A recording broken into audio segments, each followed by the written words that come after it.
Good morning student, आप सभी का हमारे यूट्यूब चैनल निर्माण सीनियर सेकेंडरी स्कूल पे स्वागत है। आज हम क्लास 3 के ग्रामर पोर्शन का second chapter parts of speech पढ़ेंगे। शब्द भेद होता क्या है इसके बारे में जानेंगे। According to the use words are divided into different kinds. According to use, उपयोग के आधार पे वर्ड्स को कई सारे भागों में डिवाइड किया जाता है। ठीक है, उनके कई सारे प्रकार होते हैं। अब देखिए, पहला जो types of parts of speech है, मतलब पार्ट्स ऑफ स्पीच यानी शब्द भेद के कितने टाइप्स होते हैं इसके बारे में पढ़ेंगे। देखिए, पहला है नाउन। फर्स्ट क्या है? नाउन यानी संज्ञा। सेकंड है प्रोनाउन, सर्वनाम। थर्ड है एडजेक्टिव, विशेषण। फोर्थ है वर्ब, क्रिया। फिफ्थ है एडवर्ब, क्रिया विशेषण। सिक्स है प्रीपोजिशन, संबंध सूचक। 7 है कंजक्शन, समुच्चय बोधक। इंटरजेक्शन यानी विषम्यादि बोधक। हम इसमें एक एक करके सबके बारे में ब्रीफली पढ़ेंगे, डिफाइन करेंगे। तो आज जो हम पढ़ेंगे उसके सबसे पहले किसके बारे में पढ़ेंगे? नाउन यानी संज्ञा के बारे में पढ़ेंगे। आइए हम जानते हैं कि नाउन क्या होता है। नाउन मीन्स संज्ञा। Noun a name, a word which is name of a person, place और थिंग इज कॉल्ड नाउन। किसी व्यक्ति का नाम, किसी व्यक्ति, स्थान या वस्तु का नाम क्या कहलाता है? नाउन कहलाता है। अगर इसको सबसे छोटे में अगर इसका डेफिनेशन देखें तो the naming word is a noun. Naming word, नाम शब्द जो होता है वो क्या कहलाता है? नाउन कहलाता है। जैसे for example, Murali goes to school by bus. देखिए, यहाँ पे तीनों चीज आ रहा है। मुरली किसी व्यक्ति का नाम है, यहाँ पे पर्सन आ गया, अ पर्सन का नाम आ गया यानी Murli. Place, goes to school, school क्या है? प्लेस है, एक स्थान है जहां हम जाते हैं पढ़ने के लिए। थिंग्स यानी वस्तु क्या है? बस। देखिए, यहाँ पे तीनों चीज आ रही है। मुरली आ रहा है, अब पर्सन का नाम आ रहा है, स्कूल, अब प्लेस और अब बस किसका? थिंग्स का। तो Murli goes to school by bus. Murli बस से स्कूल जाता है। किसके द्वारा जाता है? स्कूल, बस के द्वारा। तो यहाँ पे हमारे क्या हो गया? नाउन के बारे में सारे आ गए। पर्सन आ गया, प्लेस आ गया और थिंग आ गया, तीनों आ गया। अब आते हैं टाइप्स ऑफ नाउन। नाउन कितने टाइप्स के होते हैं? नाउन मेनली 5 टाइप्स के होते हैं। पहला जो है आपका प्रॉपर नाउन, यानी प्रॉपर मतलब व्यक्तिवाचक संज्ञा। दूसरा है कॉमन नाउन यानी जातिवाचक संज्ञा। थर्ड है कलेक्टिव नाउन यानी समूहवाचक संज्ञा। फोर्थ है मैटेरियल नाउन यानी पदार्थवाचक संज्ञा। फिफ्थ है अब्स्ट्रैक्ट नाउन यानी भाववाचक संज्ञा। तो अब हम इन पांचों को एक एक करके जानेंगे। पहला जो है हमारा प्रॉपर नाउन। देखिए, प्रॉपर नाउन क्या होता है? व्यक्तिवाचक। The name of a definite a particular person, place और thing is known as proper noun.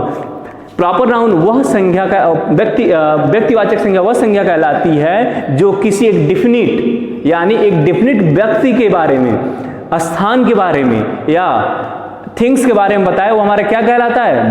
Proper noun. जैसे कि कनक इज अ गर्ल, कनक एक लड़की है। कनक क्या है? कनक के बारे में एक डिफिनिट वर्ड है कि कनक एक लड़की है। क्या है? लड़की है। ये क्या है? डिफिनिट है, लड़का नहीं है। उसको डिफाइन कर दिया। कनक जो नाम है और सिर्फ एक लड़की का नाम है, तो ये डिफिनिट है। Calcutta is a big city. Calcutta, जो कलकत्ता है हमारा, वो क्या है? बिग सिटी है, डिफिनिट है। पहले ही बता दिया आपको, डिफाइन कर दिया गया कि वो बड़ी सिटी है। इसमें छोटे का नाम ही नहीं आएगा, आपका बड़ा है तो क्या कहलाएगा? यहाँ पे डिफिनिट है। देखिए, अभी इसके पहले हमने क्या पढ़ा? Proper noun. अब पढ़ेंगे कॉमन नाउन। कॉमन नाउन क्या होता है? Common noun is a name given to every person, place और thing of a same class और काइंड। यानी कॉमन नाउन वह संज्ञा है जो किसी समूह के सभी व्यक्तियों को, जो किसी समूह के सभी व्यक्तियों के लिए प्रयोग किया जाता है। जैसे कि Ram is a boy, Ram एक लड़का है यानी राम के लिए एक लड़का, मतलब लड़का एक समूह है, बॉय का एक ग्रुप होता है, समूह होता है। तो उसके लिए राम के लिए क्या यूज किया गया? बॉय।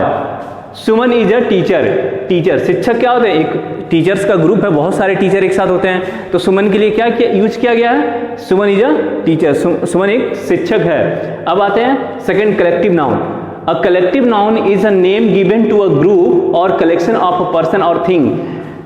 कलेक्टिव नाउन वह नाउन होता है जो किसी ग्रुप के, पूरे ग्रुप का एक नाम दिया जाता है। जैसे किसी जाति,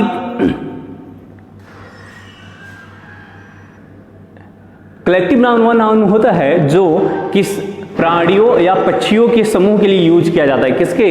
जो प्राणी हैं, जो पर्सन हैं, जो पक्षी हैं, वर्ड्स हैं, उनके समूह के लिए यूज किया जाता है। जैसे he reads in a class third, वह क्लास थर्ड में पढ़ता है। कौन?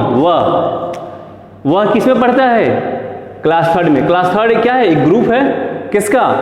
बच्चों का, बॉय का ग्रुप है, जो पूरे सारे बच्चे किस में? क्लास थर्ड में पढ़ते हैं। We are proud of Indian army, हमें इंडियन आर्मी पे गर्व होना चाहिए। इंडियन कौन से आर्मी? इंडियन आर्मी क्या है? ग्रुप है। इंडियन आर्मी क्या है?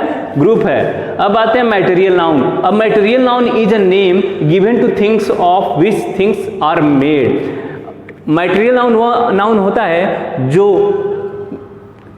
वस्तु बनी होती है, उस वस्तु किससे बनी होती है उसका नाम हम बताते हैं। जैसे कि सिल्वर इज वाइट, चांदी सफेद कलर का होता है। चांदी किस कलर का होता है? सफेद। यहाँ पे सिल्वर क्या है? हमारा मटेरियल है, ठीक है। The chair is made of plastic, यह जो कुर्सी है यह किससे बनी है? प्लास्टिक से। तो प्लास्टिक क्या है? हमारा मटेरियल है। क्या है?